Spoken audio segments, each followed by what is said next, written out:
This episode of Settle the Score is sponsored by Sky Sports. Stream Sky Sports flexibly on Now. What you want, when you want, no fuss. Go to nowtv.com to start streaming Sky Sports today.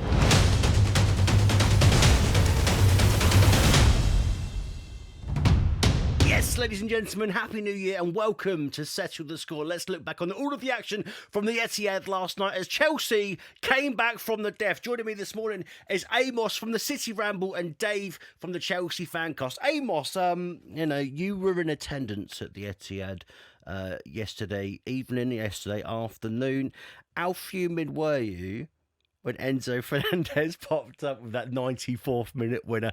Happy New Year. Welcome back to work on Monday. I'd had a lovely day. I'd had a really nice day with some pals I've not seen for a while, and it was shaping up to be obviously not a classic, but get in there, get out of there. Christmas period, obviously, games thick and fast, trademark, etc. And then obviously that happens, and no bueno, not good. Dave, your response? Well, I mean, I don't know what Amos was expecting, but I mean, I was expecting to get humped, to be quite honest, Harry. I mean, we had our under-21 manager in charge. We had two of our best defenders out, our best player arguably in Caicedo out. It was not looking good.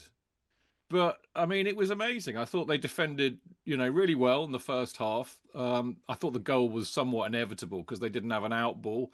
And then lo and behold, something we haven't seen for a long time at Chelsea, a manager who actually made some good subs, changed it tactically, and we took the game to them in the second half. I thought we were the better side, and I was just delighted that we got an equaliser and got something out of it because we very rarely get anything up in the Etihad. I mean, we haven't won up there, I think, since the Champions League final. So to get something up there was really good, especially considering the circumstances around it.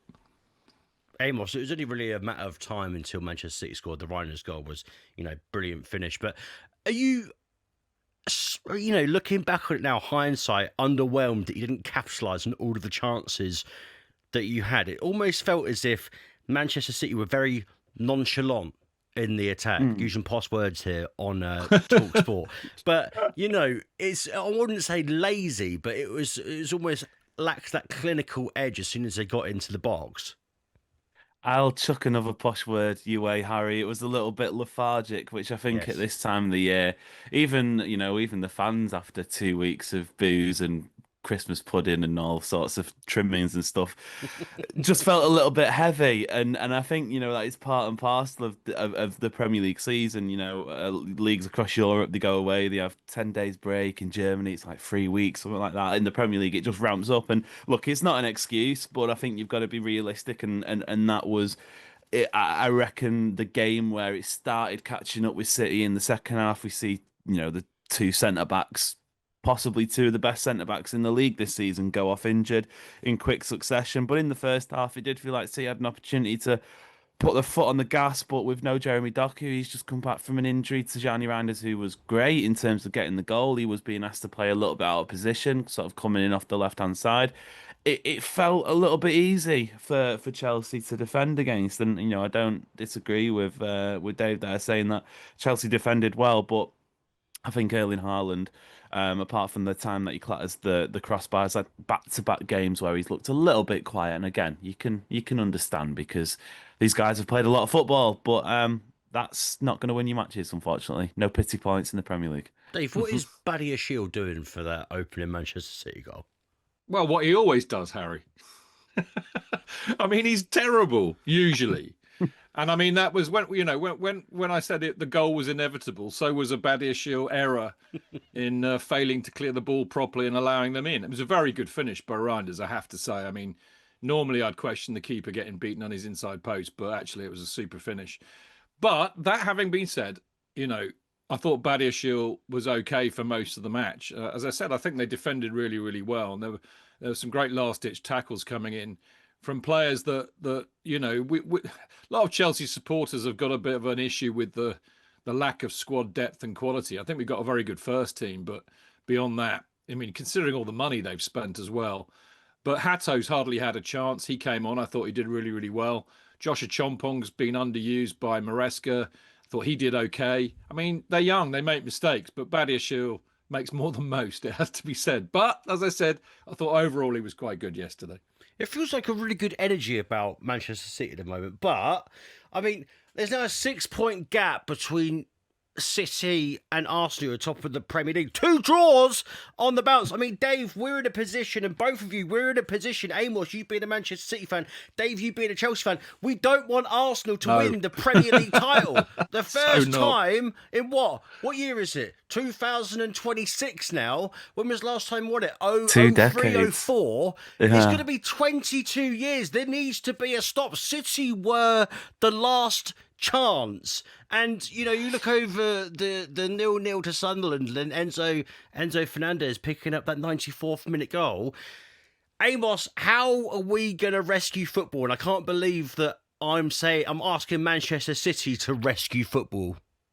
Well, look, it struck me when the Chelsea fans were celebrating, and obviously the Chelsea fans are going to be celebrating in the 94th minute after an equaliser, but I was like, guys, do you realise what you've just potentially enabled? And it's funny, on the train home, in the train station, there's a couple of Chelsea fans I overheard saying, yeah, it was great to get the draw, but goodness me, what have we done there? And I think, look, it's here's the copium. It's 20 games of the season gone. It's 6 points. City have overcome bigger deficits. For those that want to hear this, that is, City have overcome bigger deficits with 6 games of the season to go. So I think for City this season, it's always been about themselves. They do not have. Bottom line is they do not have a better squad than Arsenal. Arsenal's squad has been curated over the best part of 5 years, and it's no surprise that they look like they've got the best depth, because they do have the best depth. City's starting 11, I would potentially say, is better on paper.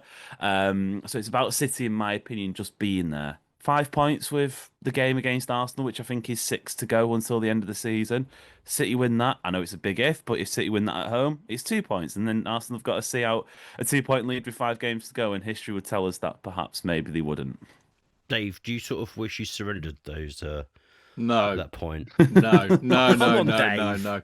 No, I don't care. Think of the bigger picture, Dave. Come on. Well, look, as Amos quite rightly said, there's 18 games to go. We've got them, I think, at the Emirates, and we gave them a very good game at Stamford Bridge. In fact, we were the better side with 10 men.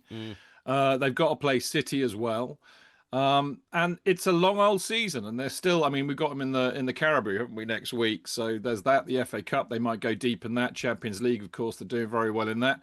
And then we just have to rely on their wonderful ability to bottle things at the end. So I'm not taking responsibility for handing Arsenal the title at all. It's always like that Easter period with Arsenal where, I can remember like sort of 3 or 4 years ago when they went to West Ham and, sort of like the wheels fell off, and then they went to Liverpool as well.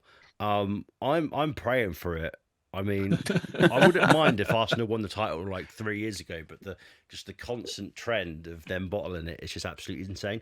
Dave, I want to stick with you quickly. The disconnection at Chelsea at the moment feels like no real leaders at the moment. I feel like a lot of players are being called out. A player that I'm seeing being called out more than most at the moment on social media is Pedro Neto. And Gary Neville had this to say on his decision-making from yesterday. He's bloody frustrated me like you won't believe. He's a smidgen away from Eden Hazard, but he's never going to be an Eden Hazard because he hasn't got that killer instinct. Is he frustrating you as well? Well, he did yesterday, Harry. I mean, he was poor. There's no two ways about it yesterday. And he had that opportunity, didn't he, which he put over the bar, which he should have scored. But I don't think Chelsea supporters are too miffed with Pedro Neto. He's been really, really good for us since he came. Scored some really important goals. His work rate is phenomenal. I mean, I think any manager, loves the player, a winger like that, because his work rate is phenomenal. Gets back a lot as well. I mean, I know that's not a winger's main job, but managers love that.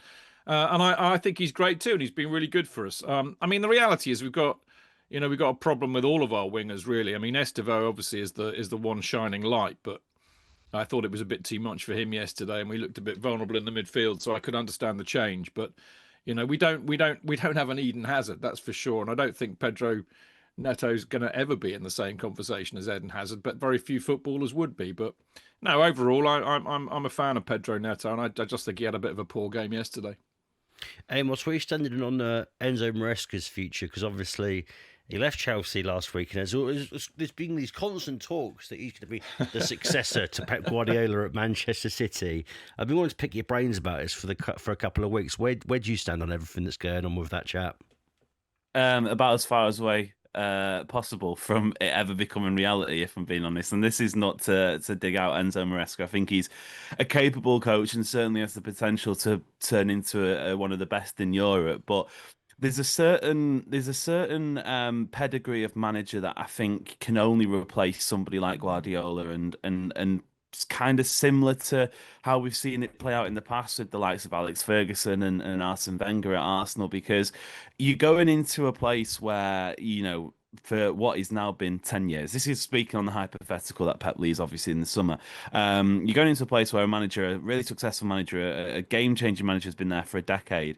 You're going to have a natural drop-off. And I think you have to have a certain level of expertise and experience to sort of negate that, because there's going to be bad periods. There's going to be, like most normal football clubs will, experience. You're not going to be winning 6 and 7 or 6 and 8 Premier League titles. So I think with Enzo Maresca's course, obviously he's got the credentials in terms of helping City to a treble and winning the league with Leicester, Club World Cup with Chelsea, etc. It's been a great start to his managerial career, but I just think he's a step away from a couple of levels off being able to replace somebody like Guardiola. So I think as that news sort of came out, I was shuddering a little bit. And again, nothing to sort of diminish his achievements so far. But yeah, I just would not be happy with that happening at all. Dave, over to you then. Your vacant seat in the dugout at the moment. Rumours have it, and it's been sort of somewhat confirmed, that Liam Rosidia will be taking over the Chelsea manager's role. I know, obviously, he's part of the the Chelsea group, if you could say that, with Strasbourg, and he's done a fantastic job there. But are you a bit miffed by that? Liam Rosidia, I know he's young in his managerial career, but to go and take over a job like Chelsea... Yeah, I mean, it's laughable. Absolutely laughable. I mean, Amos was sitting there saying, well, Maresca's not capable of taking over from Pep and shouldn't be considered, and he's dead right. And I mean, I don't think Maresca was a big enough manager for Chelsea in the first place. I mean, this is a club that had the likes of Ancelotti, Mourinho, Felipe Scolari, you name it. We've had some of the greatest managers in the game, and now we're getting a guy who's managed Hull City and Strasbourg and Derby County. I mean, it's absolutely laughable. I mean, I've got nothing against Liam Rosinia, and who knows, he might turn out to be a cracking manager, but I think it just shows you where we're at as a club and what a bunch of idiots the owners are, frankly. Saying it from the heart, going straight for the jugular, ladies and You gentlemen. know me, Harry. That's Dave there from the Chelsea Fancast, and Amos from the City Ramble. Remember, Chelsea and Manchester City fans back in action on Wednesday. Chelsea travel to Fulham. Come on, Fulham. And Manchester City will host Brighton at the Etihad. And if you haven't seen, away from that, with me being a Fulham fan, Harrison Reed scored the greatest goal in Premier League history. I mean, Premier League history, every single football league ever that is graced this beautiful earth. And call me out for it. I don't care. Just let me have my moment, because we never talk about Fulham. Ladies and gents, thank you very much. Thank you to the boys as well. I'll speak to you very soon. This episode of Settle the Score is sponsored by Sky Sports. Stream Sky Sports flexibly on Now. What you want, when you want, no fuss. Go to nowtv.com to start streaming Sky Sports today.